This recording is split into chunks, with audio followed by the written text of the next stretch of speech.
Let's turn to the 1 Kings, chapter 17.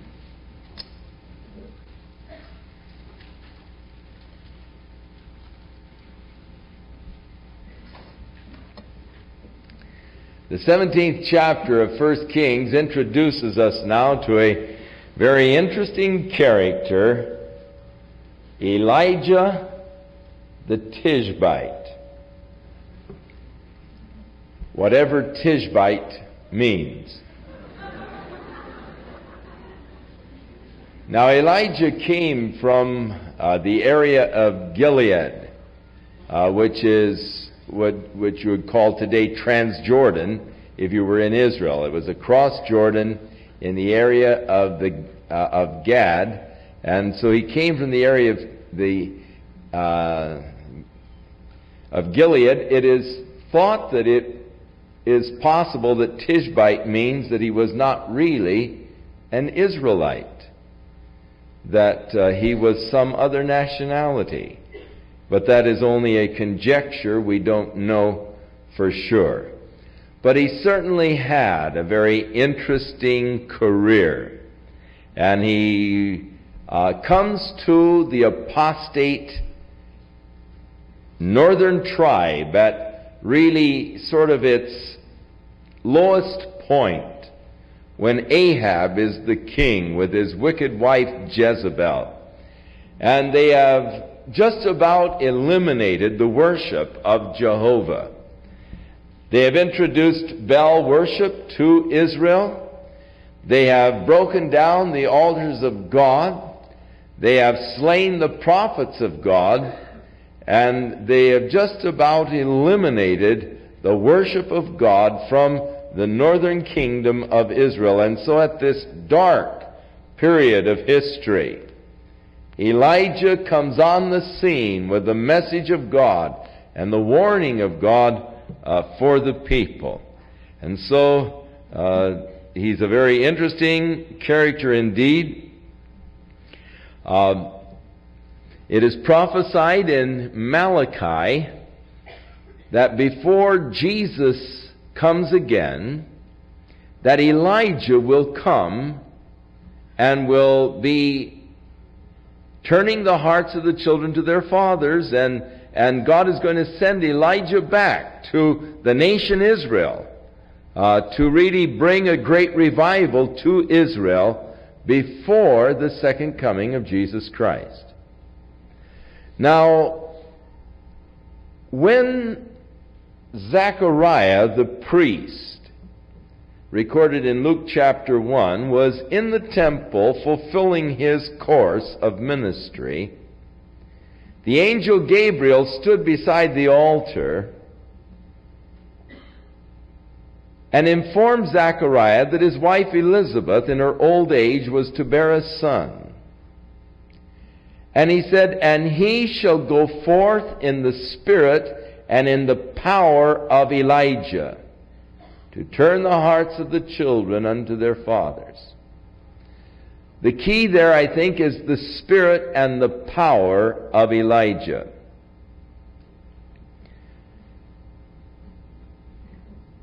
We then follow when in the first chapter of John, when John the Baptist was fulfilling his ministry, they came to John and they said unto him, "Who gave you the authority to do these things?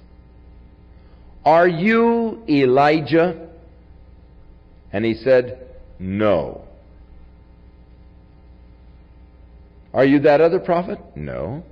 "Then who are you?" He said, "I'm the voice of one crying in the wilderness, saying, make straight the path of the Lord." Now, John denied that he was Elijah. However, after the death of John the Baptist, Jesus was talking about John. And he said, "Of all men born of women, there has not risen a greater prophet than John the Baptist." Yet he who is least in the kingdom of heaven is greater than he. The disciples then said to the Lord, how is it then, he's giving John the Baptist this credit for being one of the greatest prophets. He said, how is it then that the Bible says Elijah must first come? And Jesus said, Elijah shall first come. In other words, the prophecy of Malachi will be fulfilled. Before Jesus comes again, Elijah will first come. But, he said, if you are able to receive it, this is Elijah, referring to John the Baptist. Now, we realize that there are two aspects of the coming of Jesus Christ. His first coming was to give himself as God's Lamb a sacrifice for our sins. His second coming is to reign and to establish God's kingdom upon the earth. But there are two aspects to the coming of Christ, and thus there are two aspects to the prophecy of Elijah being the forerunner. And thus John the Baptist, in the spirit and in the power of Elijah, was the forerunner at the first coming, but Elijah will return to be the forerunner before Jesus comes again. John the Baptist was in the spirit and in the power of Elijah. Now, Elijah did appear with Jesus on the Mount of Transfiguration. When Jesus went up into the high mountain with his disciples, Peter, James, and John, and he was transfigured before them, Elijah appeared there on the Mount of Transfiguration with the Lord.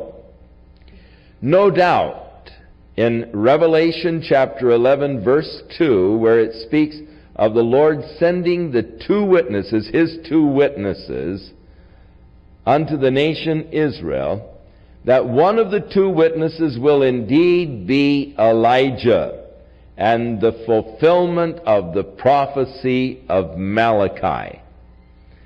So Elijah is a very interesting character because he is interwoven. This is the beginning of his career, but he showed up on the Mount of Transfiguration, and he's going to show up once more before Jesus comes again. Now, because of the prophecy that Elijah will first come, that is why the Jews at every Passover, when they celebrate Passover, they always set the empty chair and leave the door open. They're waiting for Elijah to come. The door is open. He's welcome. And they've got the chair set for him at the table. And it is a sign of their anticipation of the Messiah's return. But they know before he returns, or their anticipation of the Messiah. They are not really looking for him to return. But their anticipation of the Messiah, and the chair set for Elijah before the return. So, very interesting character, and now we get into the study of this fellow Elijah, who came into Israel at this dark period of their history when there's such a great spiritual decline. And he comes in very dramatically, with a dramatic announcement, and then he disappears. He came to Ahab, the wicked king, and he said, as the Lord God lives, before whom I stand, there is not going to be dew or rain for these years until I say so. And then he took off. And he was gone for 3.5 years.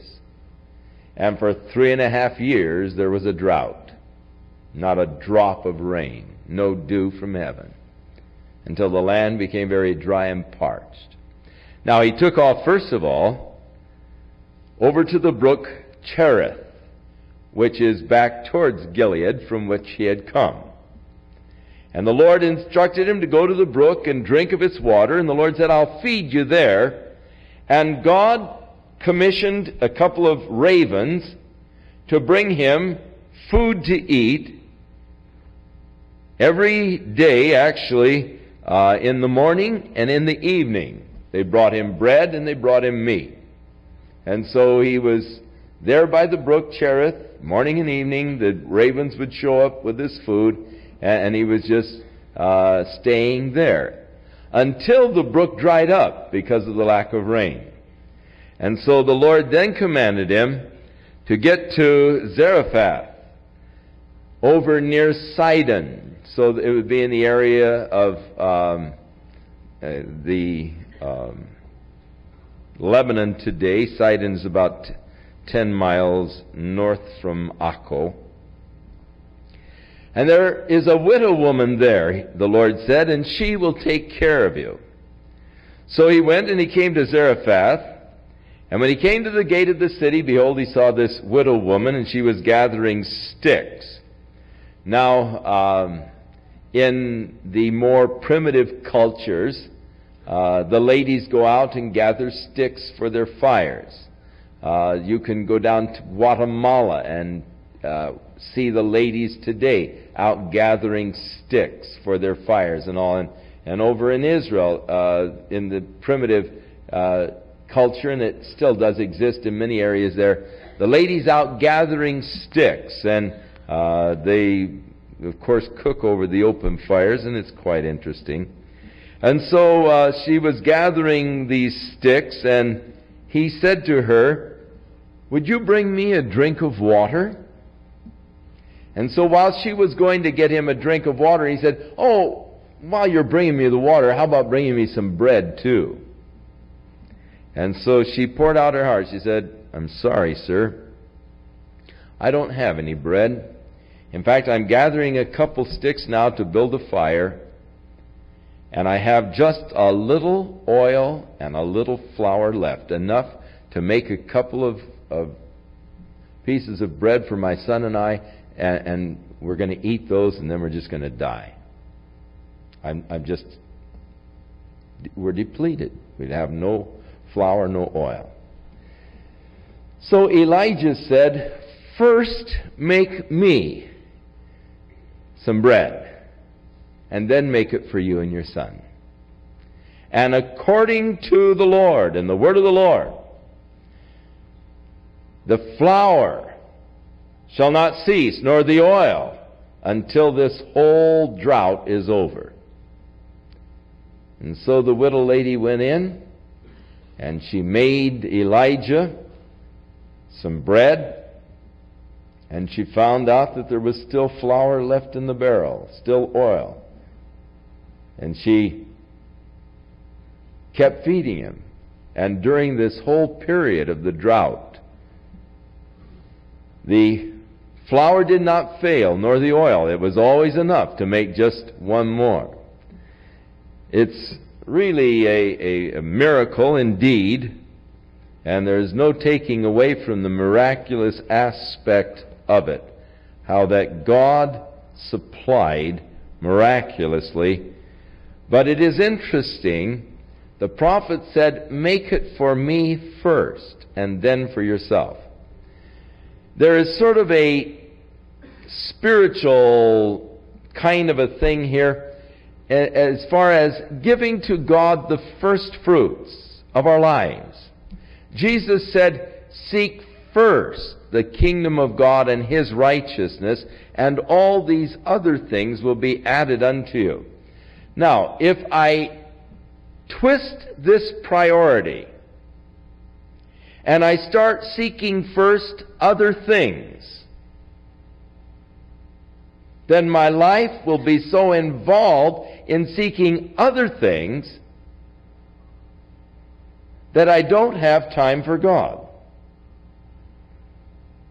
But if I seek first my relationship with God, then all of my other relationships come into balance.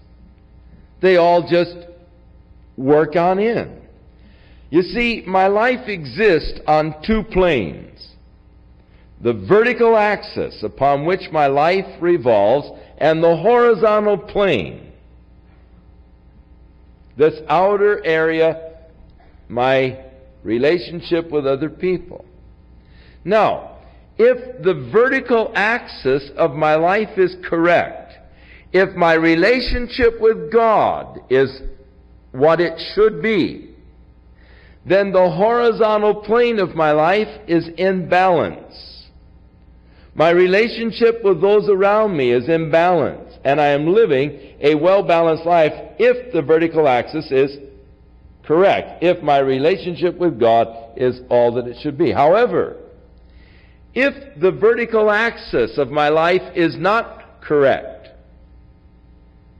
if my relationship with God isn't all that it should be, then the horizontal plane of my life is also going to be out of kilter. And I find myself on this crazy topsy-turvy kind of an experience where I'm always trying to balance my life. And I'm spending all my time trying to get life into balance and things into proper focus. And I just never can seem to quite make it. Just about the time I get up here to try and balance this side, then I come overboard this way, you know. And I'm constantly working to get my life into balance, never seeming to be able to do it. My relationships are all messed up.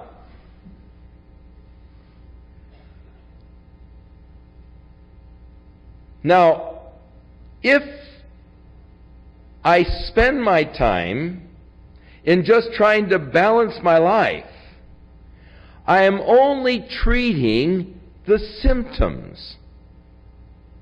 It's like trying to treat a brain tumor with aspirin.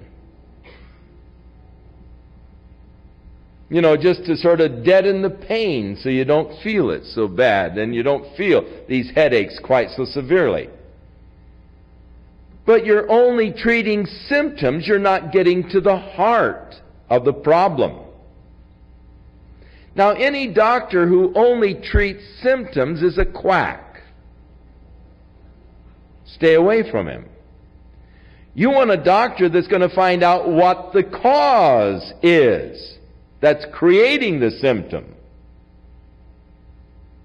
Why are you getting dizzy? Why do you have this severe pressure in the head? You want something more than aspirin.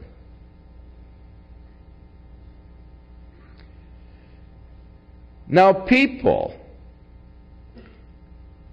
are so often treating only the symptoms, the relationship, and trying to get this relationship correct. And oh, I've got to work on this, and I've got to work on that, and oh, this is all messed up now. And, you know, and we're so busy in the horizontal plane trying to get it in balance, when in reality the solution is very simple.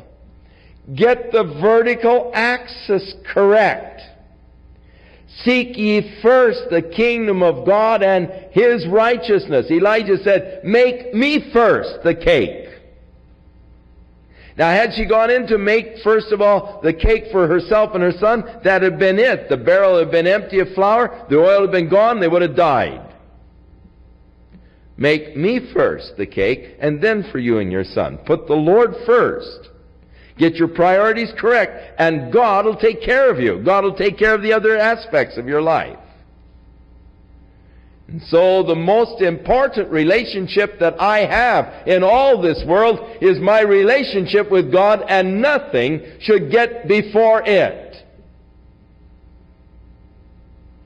And if I'm going to work on any relationship at all, I should be working on this relationship with God above every other relationship. Because if this gets correct, then the others are all going to fall into balance.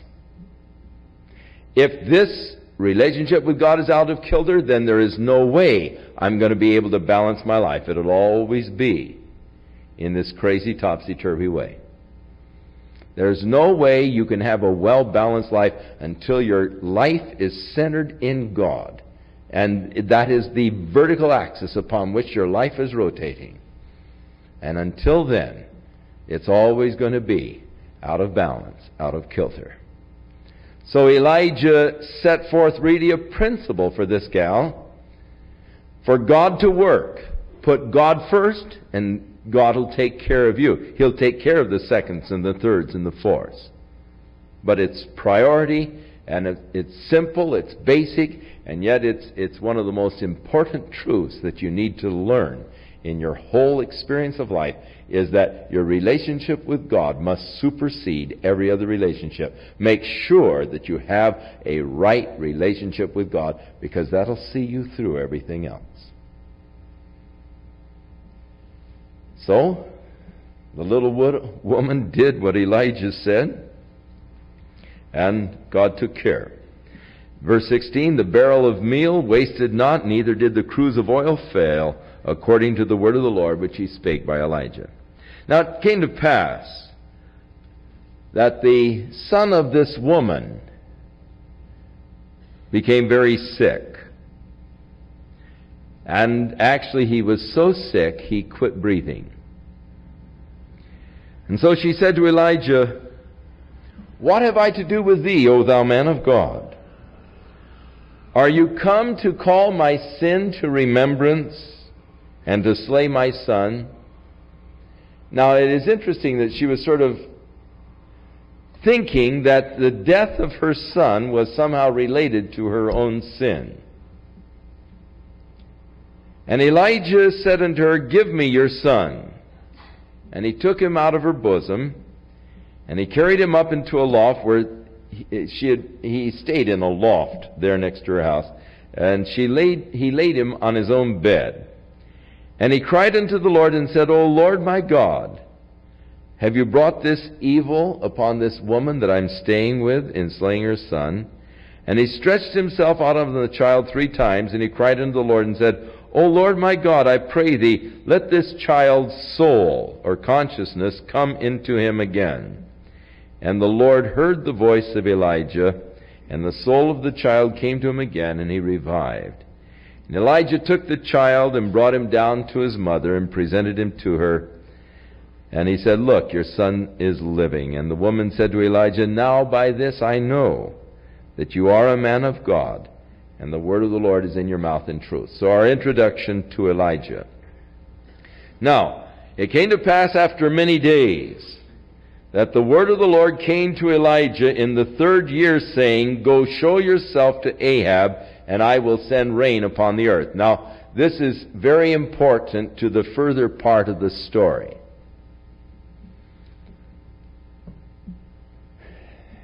The word of the Lord came to Elijah, saying, "Go show yourself to Ahab, I'm going to send rain upon the earth." So he has the promise of God that rain is going to come.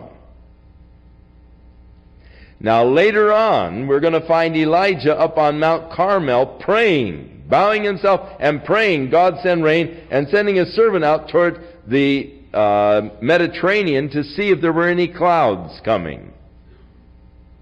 And he sends his servant out 7 times. But his prayer and sending the servant out looking for a cloud is related to this first verse where the Lord promised, "I will send rain." In other words, the prayer was premised upon the fact that he had heard from the Lord and received the promise of God. Prayers that are based upon God's promises and God's word, you can be sure are going to be answered. So here's the promise of God. He heard the word of the Lord, and on the basis of the hearing ear came the prayer. We'll get to that a little later. I just want you to make note of that at this point, and we'll come back to it. So Elijah went to show himself to Ahab, and in the area of Samaria, the northern kingdom, there was a horrible famine, because they've been now for 3 years without rain. And so Ahab had called Obadiah, who was the governor over his house.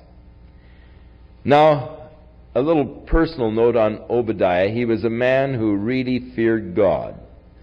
And during the time that Jezebel was cutting off all of the prophets of God, this fellow Obadiah took 100 prophets, and he hid them in 2 caves, 50 in each cave, and he brought them food, and he fed them and took care of them as they were hiding from Jezebel, who had, of course, ordered all of the prophets of God slain. So Ahab said to Obadiah, "Now you go this way through the land and see if you can find any pools of water where there might be some green grass around them so that we can feed our mules and horses and keep them alive, that we don't lose all of our animals. And you go this way through the land, and I'll go this way through the land, and we will meet again, and we'll find all of the pools of water that we can where there might be some green grass to keep at least a few of our animals alive." So as Obadiah was going out looking, Elijah came to meet him. And Obadiah knew Elijah, and he fell on his face, and he said, "Aren't you my lord Elijah?" And Elijah said, "I am. Go and tell your lord, King Ahab, that I am here." And he said, "Hey, what have I done to hurt you, man? You want me to go tell Ahab you're here, and as soon as I do, then the Spirit of the Lord will probably catch you off someplace else. And you know how Ahab is after you. You've been looking for you all over the place. There's no place he hasn't searched for you. And I go and say, 'Come on over here, Elijah's going to meet you.' And then I bring him over here, and the Lord has carted you off someplace else. He's going to kill me. Now, look, I'm a family man, and I don't mean you any harm. Why would you ask me to do something like that?" And Elijah said, "I will surely be here, and I will meet him." And so he told him again, "Now go and tell your Lord, behold, Elijah is here." So Obadiah went to meet Ahab, and he told Ahab, "Elijah is over here." So Ahab came, and it is interesting. Ahab said unto him, "Are you the one that has troubled Israel?" You know, it is interesting to me that people live such wicked lives, and then when the fruit of their wickedness comes, they want to then blame God for the calamities in their lives. Years ago when I was in Tucson, we had a lady come to visit our church whose husband was an Army captain, or Air Force captain. And so I was making a routine call on her because she had attended the church. And as I went over to their house in the evening that I might meet her husband and all, the fellow met me at the door. And I introduced myself. I said, "I'm Chuck Smith, and your wife was in church last Sunday, and I just came over to meet you and say hi." And the guy began to curse me. And he said, "Get out of here. I don't want to see you." And he was just very mean. He didn't even know me. And he said, "I have just come from the hospital where the doctors have told me that my little girl has polio." Well, I knew that he had a little boy that was crippled from polio. He had come with his mother to church.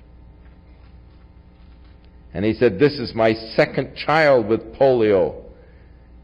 And any God that would allow my children to have this crippling disease, I hate. I want nothing to do with anybody that has anything to do with him." And he began to curse me again. And I said, "Tell me something, sir. Have you been serving God?" And that really made him mad. And he went on with his oaths telling me, that he hadn't been serving God.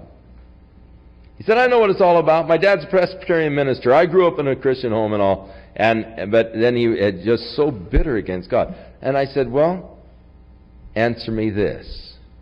If you hate God so much and you haven't been serving Him, why should God be obligated to take care of your children?"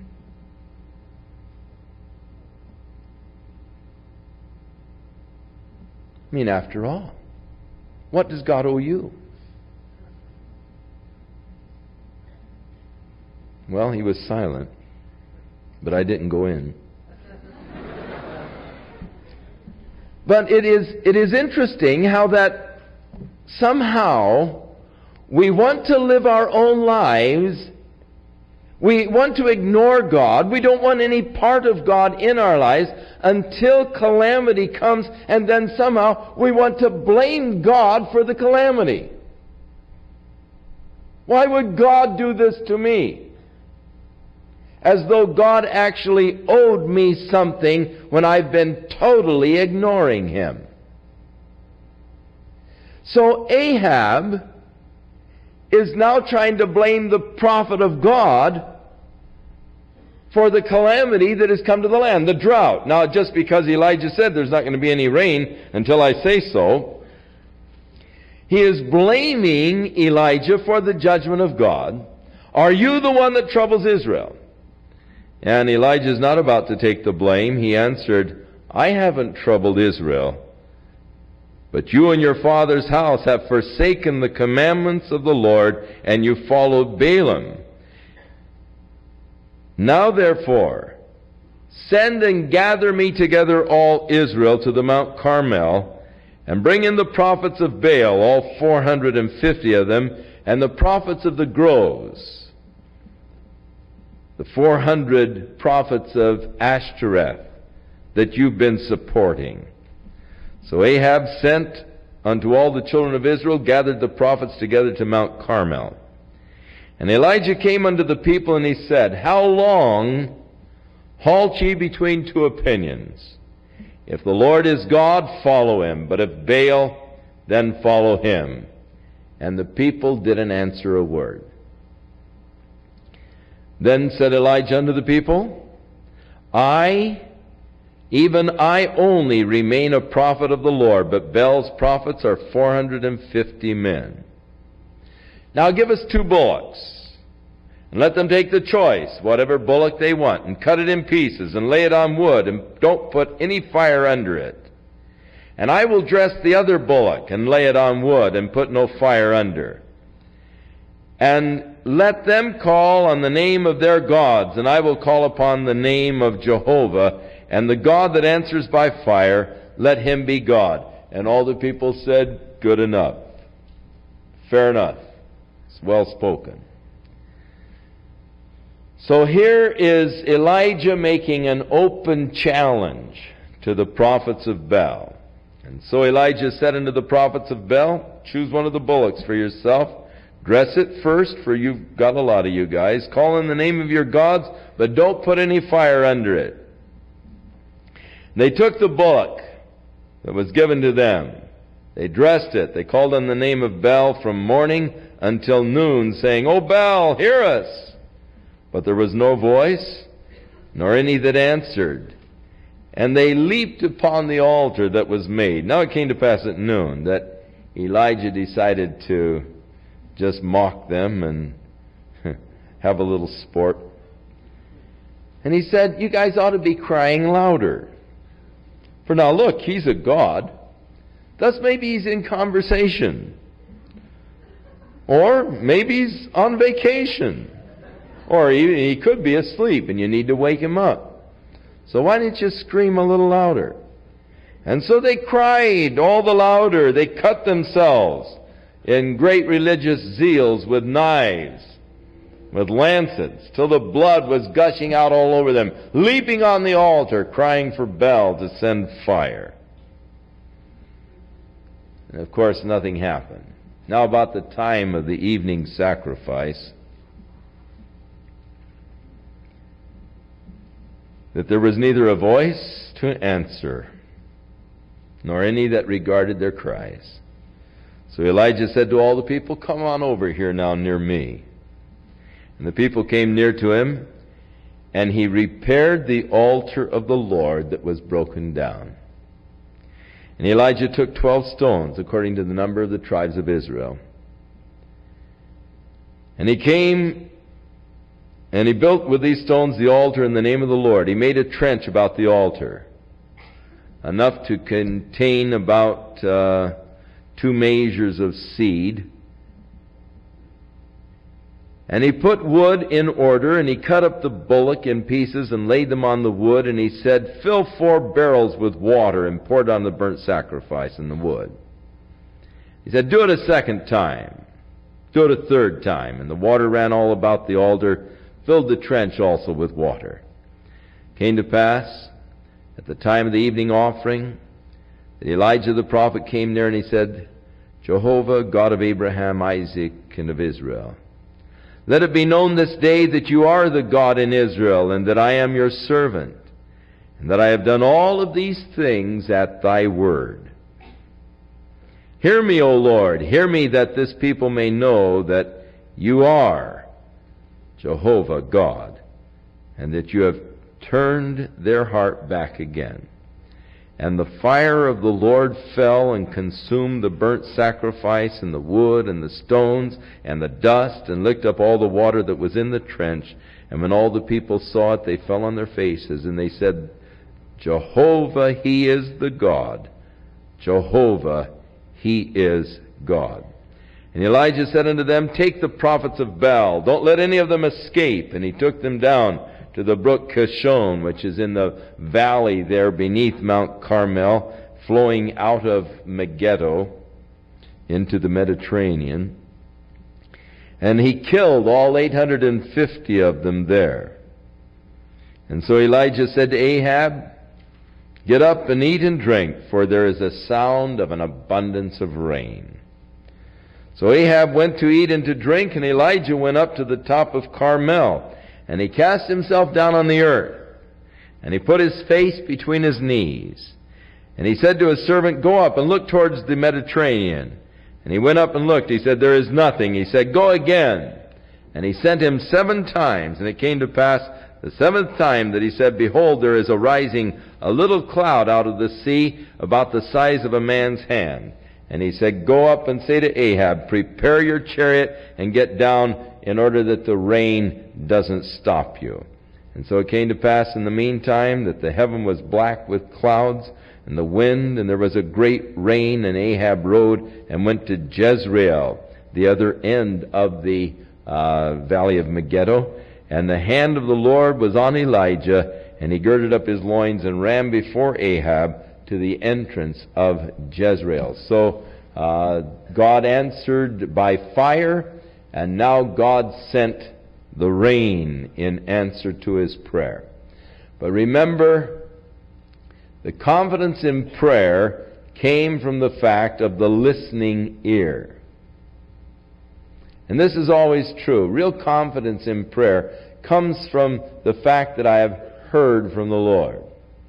The listening ear is an important thing in prayer. Now, so often, we're so overwhelmed with our particular problem that we just rush right into God and start blurting out the whole, scene, rather than coming in and just waiting to maybe listen to God. Maybe He has something to tell me. With many people, prayer is only thought of in terms of a monologue. They never think of prayer as a dialogue. But real prayer should actually be a dialogue. I should be listening to God. I should be listening to see what God instructs and directs me. And therefore, that time of quietness before the Lord is very important, where I just go in and I just sit down and relax Him and quiet before the Lord, that He might have an opportunity to speak to me. Then I speak to Him. And then I believe it's always important for me to wait for Him to answer me. And so I like to spend quiet time listening, talking, listening again, that I might get directions or instructions or guidance from the Lord, a response to my request.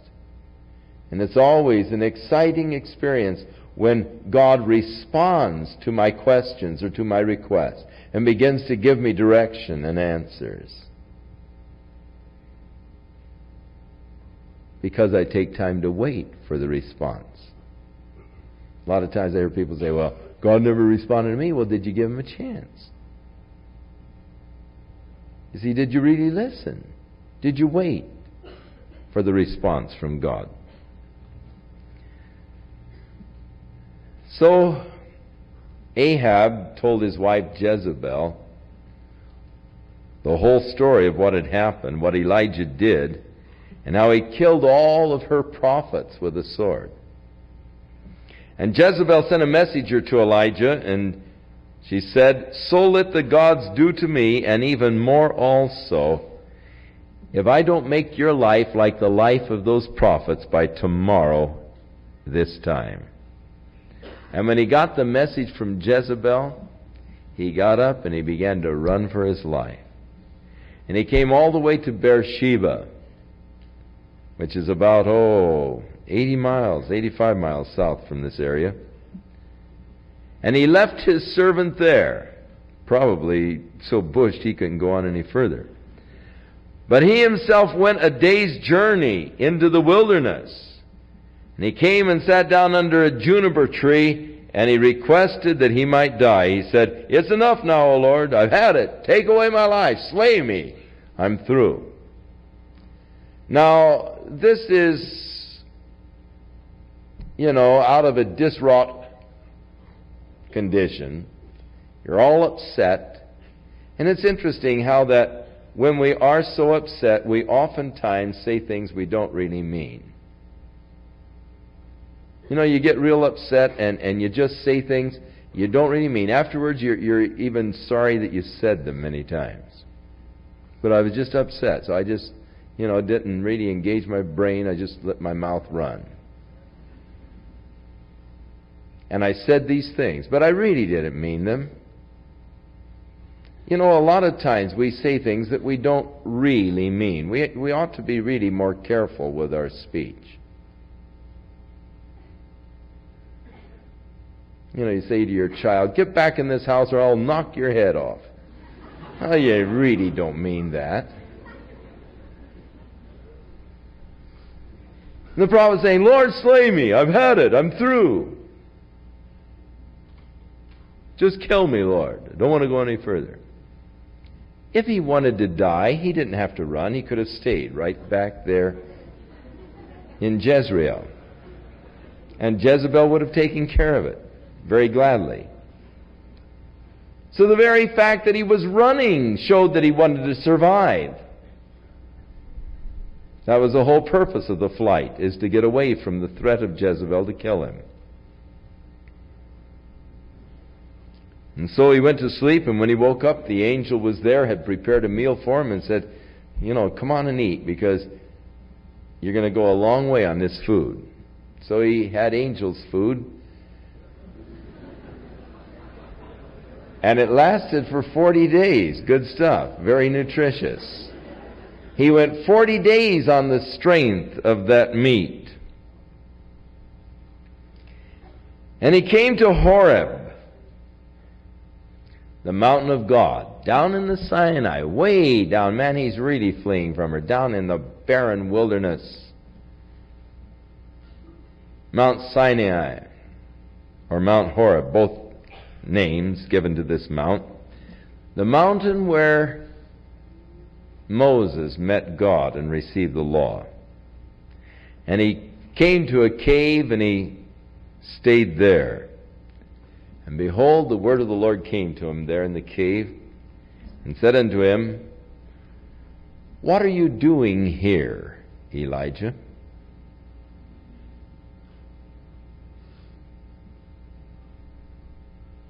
Now, Elijah didn't really understand the question. The question was, what are you doing here, Elijah? And Elijah answered why he was there. Not what he was doing there, but why he was there. He said, I've been very jealous for the Lord God of hosts, because Israel has really turned against God. They have forsaken His covenant. They have broken down His altars.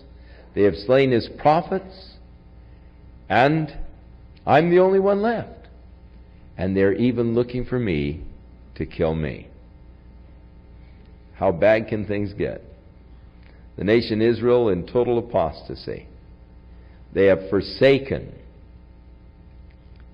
the Lord, broken down His altars, killed His prophets. Only one prophet left, and they're looking for him. Now, that is Elijah's overstatement of the case because he is so upset and discouraged.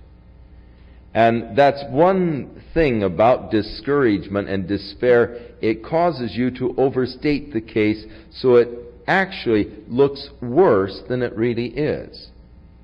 You know, we get so discouraged and so despondent. We don't want anyone to cheer us up. I just want sympathy at this point. This is so bad. No one's ever had it this bad, you know. And we always are overstating then the case, as Elijah was actually overstating the case of the problems in Israel. They've killed all of your prophets, and only I am left, and they're looking for me to kill me. God, you don't have a single one left in Israel. That isn't quite right, Elijah. But you're upset. And I understand, you know. You get so down that you just can't see any glimmer of hope, any light. And the Lord said, Elijah, come on out here and stand here on the mount. So Elijah came out the entrance of the cave, and he stood there. And there came this fierce wind whipping through there, tearing rocks loose, rolling down the hillside. But God wasn't in the wind. Then there came this earthquake, just shook the whole place. God wasn't in the earthquake. Then there came a fire just raging through. God wasn't in the fire. And then there came the still small voice. You know, quite often we miss the voice of God because we are anticipating God to speak in such, you know, great thunderous tones or in such a mystic way. I say, well, the Lord spoke to me. Oh, how did He speak? The voice of God must really rumble like thunder or something, you know.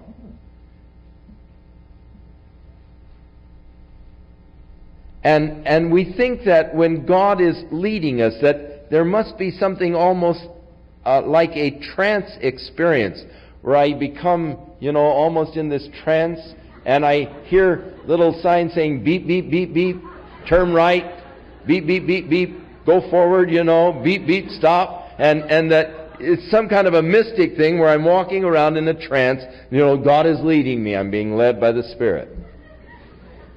Not so.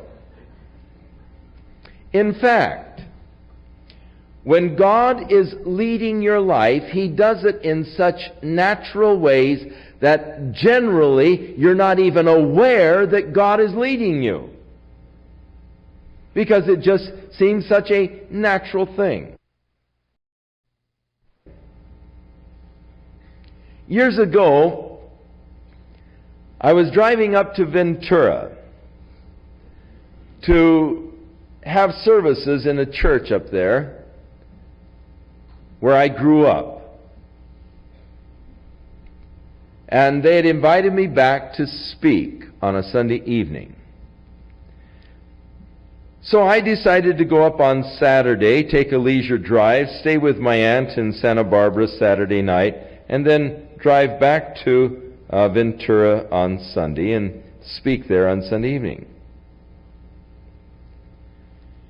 And so I had started up to Ventura, and I was in Hollywood, and I came to Sunset Boulevard, and it just flashed to me, and I had a convertible, and it flashed on me, what a beautiful day. Why not just flip the top down, drive down Sunset Boulevard to Pacific Coast, and go up past Malibu? I love that drive up the coast through Malibu and Point Magoo and on in that way. Such a beautiful day, you know. I thought, and just put the top down and take a drive up the coast. So I started winding down, you know, Sunset Boulevard winds all the way through until it finally drops you there in Santa Monica at the Pacific Coast Highway. And as I was coming down, the skies were so blue, so clear, and it was just such a beautiful day, spring day. And there was a couple who were hitchhiking. I thought, oh, well, I'm all by myself. Might as well pick them up. And, you know, so I picked them up and we started asking them questions, found out they were from Montana. I said, well, what are you doing here in California? They said, oh, we're looking for work. I said, well, what kind of work do you do? I'm a farmer. And he said, I haven't been able to find anything in Los Angeles. I said, well, where are you going? He said, well, we're going to San Francisco. I said, well, there are no farms in San Francisco. I said, it's the same as Los Angeles. It's just a big city. I said, now between here and San Francisco, there's a lot of farm country. In fact, I said, I'm going through Ventura. I said, there's a lot of farms around Ventura. There's a lot of ranches and all. And I said, if you want to really get farm work, you better stop in one of these communities between here and San Francisco, Salinas or somewhere. You're never going to get a job on a farm up there. They poor kids, they didn't know, anything about California. They just heard that it was sunny and all, and they were tired of the snow in Montana and just newly married and decided to move to California and, get a job. Then I started witnessing to them about the Lord. And when we got to Ventura, they decided that they would stay and look for work there. And I drove them by the church where I would be the next evening, invited them to come and meet me at the church the next evening. And we had prayer with them. They both accepted Christ. And so I bid them farewell and went on up to Santa Barbara to stay with my aunt. And never really expected to see them again. When I got to Santa Barbara, my aunt was making enchiladas, and she was the greatest enchilada maker in the world. And the phone rang, and it was my mother. And there were problems at our home in Santa Ana. I had an alcoholic uncle that I had kicked out, and he came back while I was gone, and my mother was quite desperate. She couldn't take him. It was my dad's brother, and she said it's either him or me, and so I had to drive right on back to Santa Ana that night and deal with my uncle and get him out of there for my mother's sake. So my whole trip to Santa Barbara was sort of in vain anyhow, I thought. But then I drove up the next night to Ventura, spoke at the church. We gave an invitation for those at the end who would like to receive Christ to come forward. And this couple, who I never expected to see again, came forward. And so there were several people that came forward that evening, and I went down and prayed with many of them. And I went up to this young couple and I told them how great it was to see them and how thrilled I was that they were there. And they were just beaming all over, telling me just how glorious it was, that they'd accepted the Lord and how happy they were. And they said, this man who came to pray with us, I knew him. His name is Mr. Jenkins. I grew up in Ventura, and I knew him quite well. And he was a foreman at the Del Mar Limonare Ranch. And so he came forward, prayed with them, and they shared, what the situation was. So he said, hey, I've got an opening out on the ranch right now. And he hired them, and they had a job and housing and everything else. And God just put the whole thing together. Then I got to thinking, it must have been the Lord that put into my mind, why don't you flip the top down and go up the coast? You know, it seemed like so me. Because I love the ocean and all, it seemed like such a natural thought that I really wasn't aware at that moment in Hollywood that it was actually the Spirit of God speaking to me and directing me to this couple that were really searching for the Lord as much as anything else. Because they were wide open to receive the witness and all. And yet I realized, hey, God was directing me. Because though I love the coast, being that well along on my way in the inland route, I don't like Sunset Boulevard and all the signals going out to the coast. And yet, suddenly I realized it was the Lord leading me. Now, it wasn't something mystical and there wasn't thunder and lightning and great winds and earthquakes or anything else. It was just a very natural way. And what the Scripture is saying is that God usually speaks to us in very natural ways. Don't expect God to speak in some earthquake in fact, it's awfully hard to hear God many times when our earth is shaking around us. It's awfully hard to hear God in the midst of the tempest and the storms of life. It's hard to hear God when it seems like everything around us is being consumed.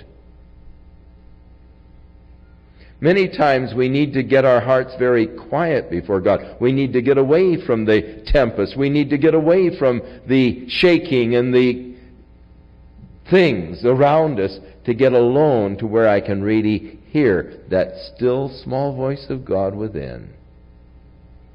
As He guides me, as He assures me of His love, as He assures me of His purpose, and I get the strength and the help from God when He speaks to me. And it's that still small voice within, so natural, that it seems like it comes maybe even from your own heart or your own mind. But in reality, it is God speaking to you. And it's always an exciting experience when I come to the realization that that thought didn't come out of my own subconsciousness. That thought came to me from God. God planted that thought in my mind. That still small voice, it was God speaking to me. And it's beautiful. It's a glorious experience to hear the still small voice. The Lord said, repeated the same question, "What are you doing here, Elijah?" And Elijah still didn't understand the question. He answered the Lord the same way. "I've been very jealous for you. For Israel has forsaken the covenant. They've broken down your altars. They've slain your prophets. I am left, and they're looking for me to take my life." Now, the question was, what are you doing here? Not, why are you here? So the Lord got then to specifics with this upset prophet, because in reality, he was doing nothing. He was hiding. Doing nothing. He had put himself out of service. He was out of commission. There was no one to witness to down there. There was no work for God to be done in that barren wilderness. So he was doing nothing. God doesn't like for us to do nothing. And so the Lord recommissioned him. He said, "Now look, get out of here and get on up to Damascus, and when you get there, anoint Hazael to be the king over Syria. And then get down and anoint Jehu to be the king over Samaria. And then anoint Elisha to take your place and all." God put him back to work. God got him away from this place of hiding in a cave, of doing nothing, and commissioned him back into service for the Lord. Even as God wants to get you off your duff and get you back doing something that's worthwhile for Him. And then the Lord sort of puts a little thing on the end. Elijah, you were exaggerating. For I have 7,000 men in Israel whose knees have not bowed to Baal, and whose lips have not kissed his image. I am left. No, you're not alone. I've got 7,000. God knew them. God had been observing. So he departed from there, and he found Elisha. And Elisha was plowing with 12 yoke of oxen before him. Actually, there were 10 before him, and he had the 12th beside him. And as Elijah passed by, he took his mantle, and he threw it on him. And Elisha left his oxen there and came running after Elijah. And he said, "Wait a minute, I pray you. Let me go back and kiss my father and mother goodbye, and I will follow you." And he said, "Go on back to your oxen. What have I done to you?" But he returned back, and he took a yoke of oxen, and he killed them, and he boiled their flesh. And he gave it to the people, and he ate, and he arose and went after Elijah, and became the servant of Elijah. Now Ben-Hadad, who was presently the king of Syria, gathered all of his hosts together. And there were 32 kings that went with him, with their horses and chariots. And they came up and besieged Samaria, and they warred against it.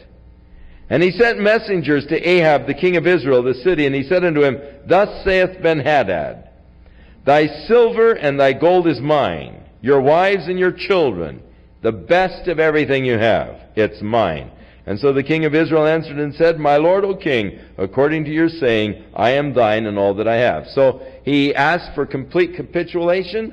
I want all your gold and silver. I want all your wives, all your, all of your possessions. So Ahab was surrendering. He said, everything I have, it's yours. So Ben-Hadad wasn't satisfied. He sent back his messengers again and said, "Thus spaketh Ben-Hadad, saying, Although I have sent unto you, saying that you shall deliver to me your silver, gold, wives, and children, yet I will send my servants unto you tomorrow about this time, and they will search through your house and the house of your servants, and it shall be, whatever is pleasant in their eyes, they shall put it in their hand and take it away." And the king of Israel called his elders together, and he said, "Mark, I pray you, look how this guy is just really seeking a fight. He doesn't want, just our gold and silver and wives. He wants a fight." And so all the elders that were with him said, "Don't hearken to him, don't consent." And therefore he sent messengers to Ben-Hadad, and he said, "Tell my lord the king, all that you did send for, your servant at the first will do. But this other request that you have made, we're not going to do it." And so the messengers departed, brought him word again, and Ben-Hadad sent unto him and said, "The gods do so to me and more also, if the dust of Samaria shall suffice for the handfuls for all of the people that follow me." And he said, if everyone took the dust of Samaria, there wouldn't be enough for the number of people I have, to even have a fistful of dirt. I've got so many people that I'm coming against you with. And so the king of Israel answered and said, "Tell him, let not him that girds on his harness boast himself as though he was putting it off." In other words, don't count your chickens before they hatch. And so it came to pass, when Ben-Hadad heard this message, as he was drinking, and his kings in the pavilions, he said to his servants, "Set yourself in array." And so they set themselves in battle array against the city. And behold, there came a prophet to Ahab, the king of Israel, and said, "Thus saith the Lord, have you seen this great multitude? Behold, I'm going to deliver it into your hand today, and you will know that I am the Lord." So Ahab said, "By whom?"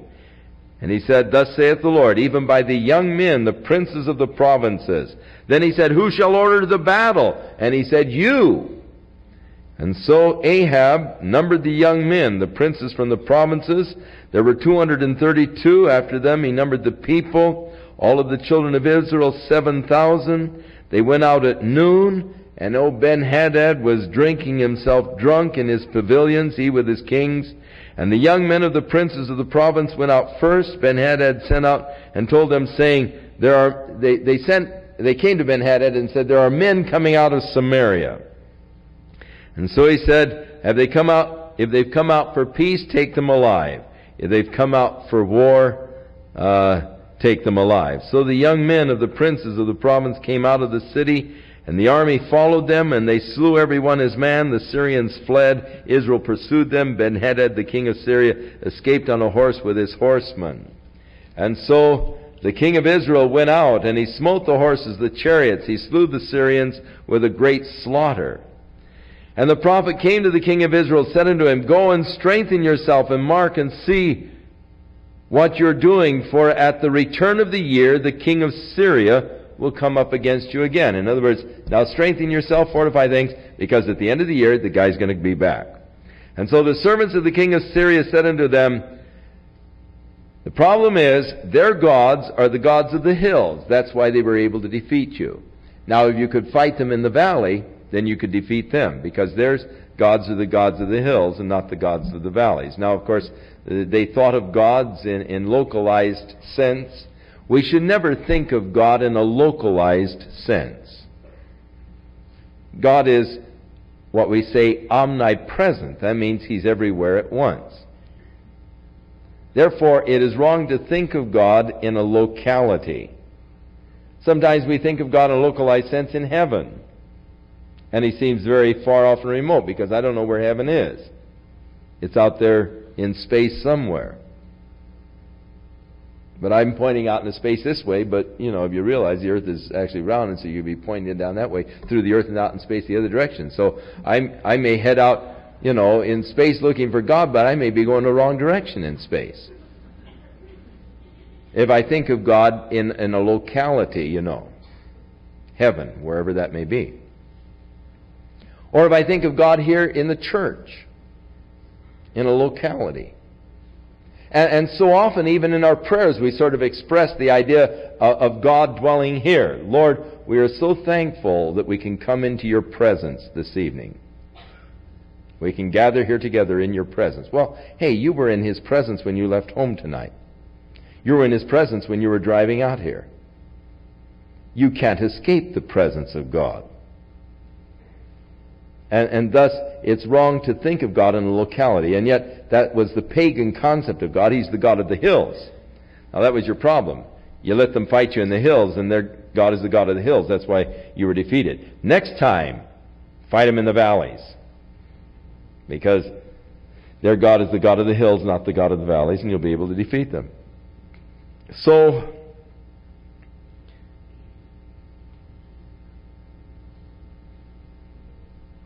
they said, now gather your army again, all of the kings, all the chariots, and go up again the second time.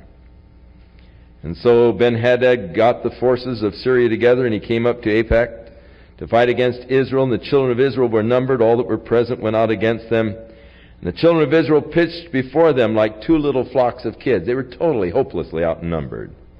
But the Syrians filled the country. They were just like two little flocks. And here the whole vast number of Syrians.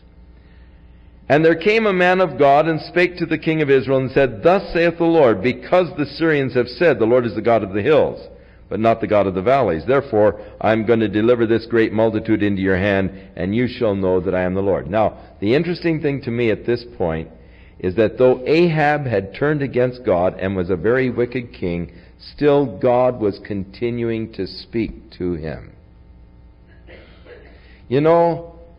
Though you may turn your back on God, and though you may go your own way, God continues to speak to you. God doesn't just forsake you and let you go, though you may have forsaken Him. God is continuing to speak after this guy has turned his back. So long his back has been turned against God. And yet God is still speaking to him. As God continues to speak to you, because He loves you, and He's seeking to draw you unto Himself. And thus, God doesn't cease His work speaking to man. And so the children of Israel came against them there in the valleys and wiped out the Syrians, really worse this time than before. The Syrians were fleeing. Ben-Hadad was captured, and he was brought back. And he said unto him, the cities that my father took from your father, I'm going to restore them. And you shall make streets for you in Damascus, as my father made in Samaria. And then Ahab said to him, I will send you away with this covenant. So he made a treaty with him and sent him away. And a certain man, one of the sons of the prophets, came and said to his neighbor, smite me, I pray you. And the man refused to smite him. And he said, all right, because you've refused to smite me, you've not obeyed the voice of the Lord. So as soon as you depart from here, a lion is going to slay you. So as soon as the man departed from the prophet, a lion slayed him. So he found another man, and he said, smite me, I pray thee. And the man smote him, in that he was wounded. And so he came, and he waited for Ahab to come along. He disguised himself. He put ashes upon his face. And the king passed by, and he cried to Ahab, and he said, thy servant went out into the midst of battle, and behold, a man turned aside, and brought a man unto me, and said, keep this man. And if by any means he is missing, then we will require your life for him. And this man got away from me, and now they want to kill me. And Ahab said, you've pronounced your own judgment. You said that it was your life for his life, and you let him get away. Man, you've set your own judgment. And so the guy took off the disguise. And the king of Israel discerned that he was one of the prophets, and he said unto him, thus saith the Lord, because you have let go out of your hand the man who I appointed to utter destruction, therefore thy life shall go for his life, and thy people for his people. And the king of Israel went home, and he began to live more carefully from that point on. But he was heavily displeased when he came to Samaria. Now it came to pass after these things that there was a fellow by the name of Naboth who had a vineyard down in the area of Mount Gilboa. And it was an excellent vineyard, and it was next to property that Ahab owned. And Ahab desired Naboth's vineyard. And so he came to him and he said, I'd like to buy your vineyard, name your price. And Naboth said, hey, it's a family's. If I sell it, then I'm selling that which is the family's property. I don't want to sell you the vineyard. It's not for sale. And so the guy started pouting. He was so upset, just sitting there pouting. And he, someone has crossed him. He can't have his way. And so he's pouting. And his wife says, what in the world's wrong with you? And he said, oh, I just can't stand it. I want that vineyard of Naboth's and all. And she says, well, quit your pouting. I'll get you the vineyard if you want the vineyard. And so she ordered the men of the city to gather together, and she hired a couple of guys to lie against Naboth. So the elders were gathered together, and Naboth was there, and these two men came in, and they bore false witness. They said, we heard this man curse the king and curse God. And so the penalty for cursing God, of course, was being stoned to death. And so with the two men bearing witness against him, lying as they did, they killed Naboth. And of course Jezebel just moved in and took his vineyard and gave it as a present to her husband. So the word of the Lord came to Elijah, saying, arise and go and meet Ahab, the king of Israel, which is in Samaria. He's in the vineyard of Naboth. He's gone down to possess it. And you shall speak unto him, saying, thus saith the Lord, have you killed and taken possession? And you shall speak unto him, saying, thus saith the Lord, in the place where the dogs licked the blood of Naboth, shall the dogs lick thy blood, even thine. So Ahab said unto Elijah, Have you found me, my enemy? And he answered, I have found you, because you have sold yourself to work evil in the sight of the Lord. Behold, I will bring evil upon thee, and take away your possession, and cut off from Ahab all of his descendants. And I will make your house like the house of Jeroboam, the son of Nebat, and like Baasha. In other words, the dynasty, the family dynasty is going to be gone. And he also spake against Jezebel, saying, The dog shall eat Jezebel by the wall of Jezreel. And him that dies of Ahab in the city, the dogs will eat. Him who dies in the field, the fowls of the air, the vultures will eat. And there was none like unto Ahab, who did sell himself to work wickedness in the sight of the Lord, whose wife Jezebel stirred him up. There is none any worse than this king. They did very abominably in following idols, according to all the things that the Amorites had done before them, the people that the Lord had cast out of the land. Now it came to pass when Ahab heard these words that he began really to live more carefully. He put on sackcloth, he fasted, and he lived very carefully. And so the Lord came to Elijah and said, These things will not happen in his days, but in the days of his children. So they went for 3 years without war between Syria and Israel. But it came to pass in the 3rd year that Jehoshaphat, who was the king of the southern tribes, Judah, he came up to visit Ahab. And the king of Israel, that would be Ahab, said to his servants, Ramoth in Gilead is ours, and we be still, and take it not out of the hand of the king of Syria. So he said to Jehoshaphat, Will you go with me to battle at Ramoth Gilead? And Jehoshaphat said to the king, I am as you are, my people as your people, my horses are as your horses. So Jehoshaphat said to the king of Israel, Let's inquire of the Lord and see if we're to go to battle. So the king of Israel gathered his prophets together, and he said unto them, Shall I go against Ramoth Gilead to battle, or shall I forbear? And they said, Go up, for the Lord shall deliver it into the hand of the king. So Jehoshaphat said, the king from Judah said, Do you have any other prophet that we can ask? And so he said, there's this one guy, Micaiah, but that guy never gives me a decent prophecy. He's always saying something evil. And he said, don't say that. Let's call him in and see what he has to say.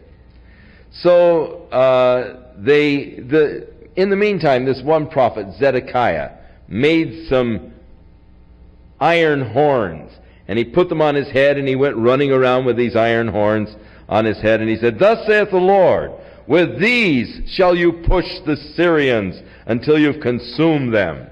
And all the prophets said, Go up to Ramoth Gilead and prosper. The Lord is going to deliver it in the king's hands. So the messenger who went over to get Micaiah spake unto him and said, Now look, all of the guys have given in good prophecy, so come on in and say something good. Don't lay a heavy one on him, you know. So he said, the prophet answered, he said, As the Lord lives, I am only going to tell him, and I can only tell him what the Lord tells me to tell him. And what the Lord says, that's what I'm going to speak. So he came to the king. And the king said unto him, Micaiah, shall we go against Ramoth Gilead, or shall we forbear? And no doubt he answered him in a very sarcastic way, so that Ahab realized that the guy was, he probably said, Just go and prosper, for the Lord is going to deliver it into the hand of the king. And he said it in such a way that he knew that the guy wasn't sincere. And he said, How many times have I told you, don't tell me anything that is not true in the name of the Lord? He said, All right, you want to know the truth? I saw all of Israel scattered on the hills like sheep that have no shepherd. And the Lord said, These have no master. Let them return every man to his house in peace. In other words, he is prophesying the death of Ahab, the shepherd over the people. The people are all scattered over the hills because their shepherd's been destroyed. And the king of Israel said to Jehoshaphat, "Didn't I tell you that this guy give me a bad one? Never says anything good." And the prophet Micaiah went on to say, "Hear the word of the Lord. I saw the Lord sitting on his throne, and the host of heaven was standing by him on his right hand, on his left. And the Lord said, Who shall persuade Ahab that he might fall, be killed at Ramoth Gilead?" And one suggested this, another suggested another thing. And there came forth a spirit and stood before the Lord and said, "I will persuade him." And the Lord said unto him, "How?" And he said, "Well, I will go forth and be a lying spirit in his mouth. And in the mouth of I will go forth and be a lying spirit in the mouth of all of his prophets." And he said, "That'll work. Go ahead." Very interesting thing, Micaiah's vision of heaven. I saw the throne of God, all of the hosts standing around God. God said, "How are we going to get Ahab over there to Ramoth Gilead that he might fall there?" And the angels were suggesting different things, until one spirit came up and said, "I've got an idea." "What is it?" "Well, I'll be a lying spirit in the mouth of all of his prophets." The Lord said, "That'll work. Go ahead." Why would God commission a lying spirit? It doesn't seem, quite Hoyle.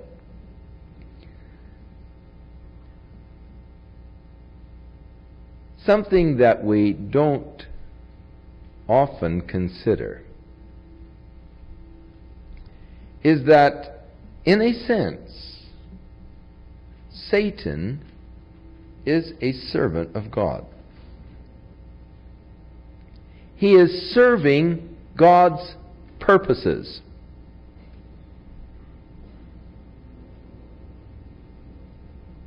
That is why God has allowed him to exist. That's why God has allowed him freedom. He is acting in the sphere of his own free will, but yet the controls are ultimately held by God. We have made a tragic mistake in our thinking processes as we think of Satan as an opposite of God. Satan is not an opposite of God. God is an eternal,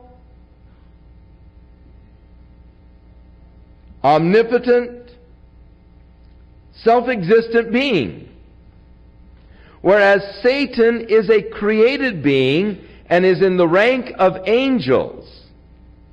So if you're looking for an opposite of Satan, you'd have to look at maybe Michael, one of the archangels. You would have opposites, but in no way is he an opposite of God. No way does he rank even near God. He is existing under the total sphere of God, and though he is opposed to God, he is not an opposite of God in any sense of being an opposite to God who is God, the eternal, omnipotent God. Satan is definitely limited in his understanding, in his abilities, in his powers.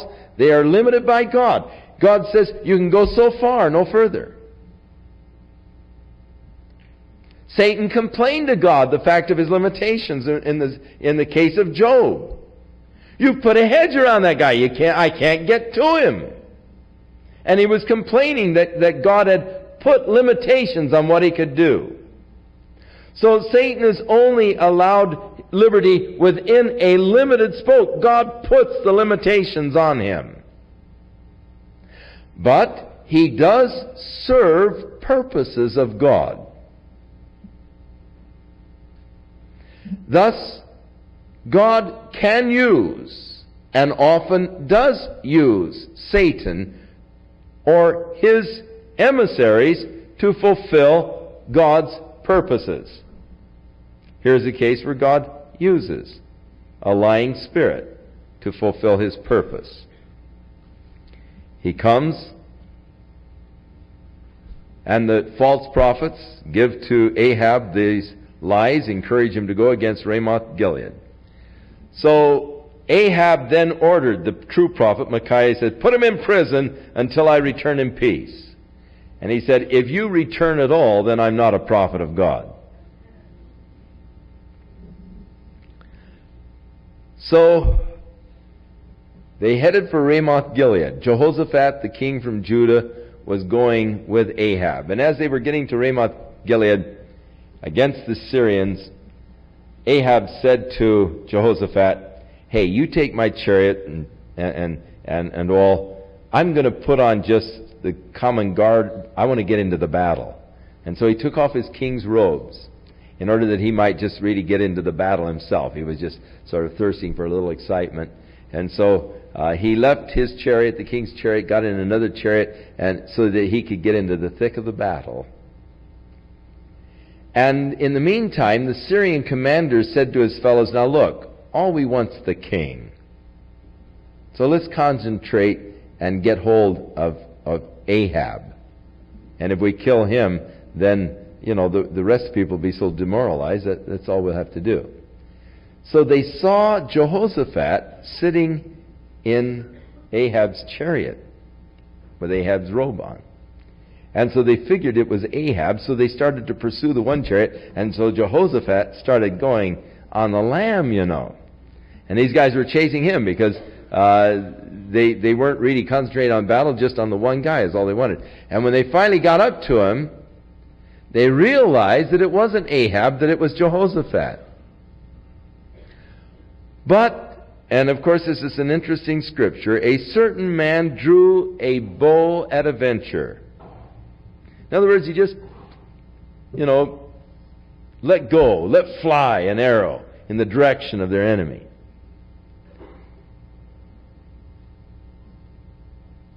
And actually, the arrow hit Ahab. And he turned to the driver of his chariot and he said, turn and carry me out of the battle because I'm wounded. And the battle increased that day, and the king was propped up in the chariot against the Syrians, but he died at the evening time, and the blood ran out of the wound into the midst of the chariot. And there went a proclamation throughout all of the host about the time the sun was setting, saying, every man to his city and every man to his own country. So the king died and was brought to Samaria, and they buried the king in Samaria. And one washed the chariot in the pool of Samaria, and the dogs licked up his blood. And they washed his armor according to the word of the Lord, which he spake. Now the rest of the acts of Ahab, all that he did, the ivory house that he had made, all of the cities which he built, they are written in the book of the Chronicles of the Kings of Israel. Interestingly enough,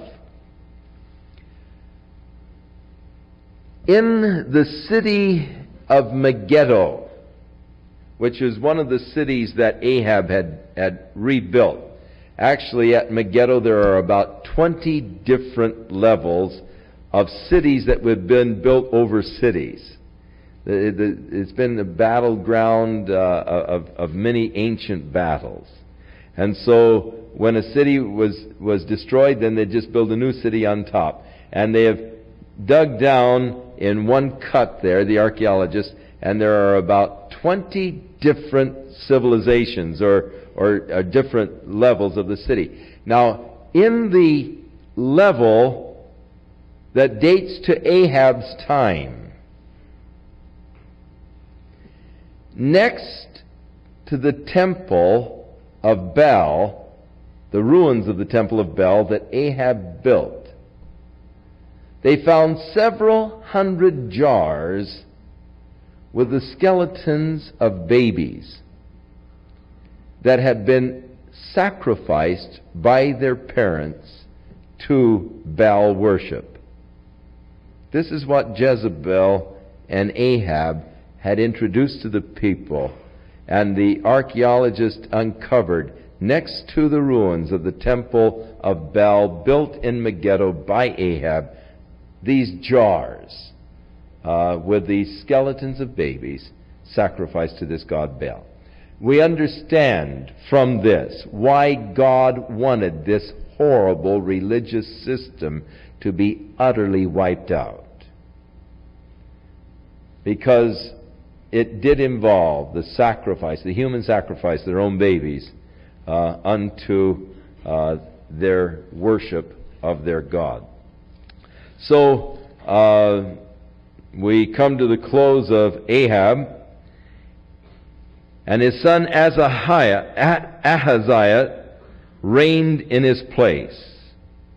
Now Jehoshaphat, and now shift gears. You remember last week we told you we have two kingdoms, the northern kingdom and the southern kingdom. So meanwhile, back in the ranch, back in the southern kingdom. Now we spent a lot of time up in the north, not because of Ahab, but because of Elijah. Really, he became the central character of the story. And so a lot of print is given to Ahab only because of the fact that Elijah was a prominent character during this particular period of their history. But back in the southern kingdom, where the descendants of David are on the throne, Jehoshaphat, who was the son of Asa, who was a good king for the most part, began to reign over Judah in the 4th year that Ahab was reigning in Israel. So they were co-regents for quite a period of time. Jehoshaphat was 35 years old when he began to reign. He reigned for 25 years. And he walked in all of the ways of Asa his father, who I said was a fairly good king. He turned not aside from it, doing that which was right in the eyes of the Lord. Nevertheless, the high places for pagan worship were not taken away, for the people offered burnt incense yet there in the high places. And Jehoshaphat made peace with the king of Israel. You remember he had come up and was invited by Ahab to go in battle against Ramoth Gilead. So there was an alliance between the two kings. Now the rest of the acts of Jehoshaphat, the wars and so forth, they are written in the book of the Chronicles of the king of Judah. So we will get that story when we get into Chronicles, because we do have the Chronicles of the kings of Judah, though we do not have the Chronicles of the kings of Israel. And the remnant of the Sodomites, which remained in the days of his father Asa, he took out of the land. And there was then no king in Edom, but a deputy, that is in the area south of the Dead Sea and on the far bank. There was no king, only a governor over the land. Jehoshaphat made ships of Tarshish to go to Ophir for gold, but they went not, for the ships were broken up, no doubt, in a storm at Ezion-Geber. And so Ahaziah, the son of Ahab, said to Jehoshaphat, "Let my servants go with your servants in the ships." But Jehoshaphat would not. And Jehoshaphat slept with his fathers, was buried with his fathers in the city of David, and Jehoram, his son, reigned in his stead. Now Ahaziah, who was the son of Ahab, back up in the north, began to reign over Israel and Samaria in the 17th year of Jehoshaphat, the king of Judah. And he reigned for 2 years. He did evil in the sight of the Lord. He walked in the ways of his father Ahab, and in the ways of his mother, that wicked Jezebel. And he served Baal and worshipped him and provoked to anger Jehovah, the God of Israel, according to all that his father had done.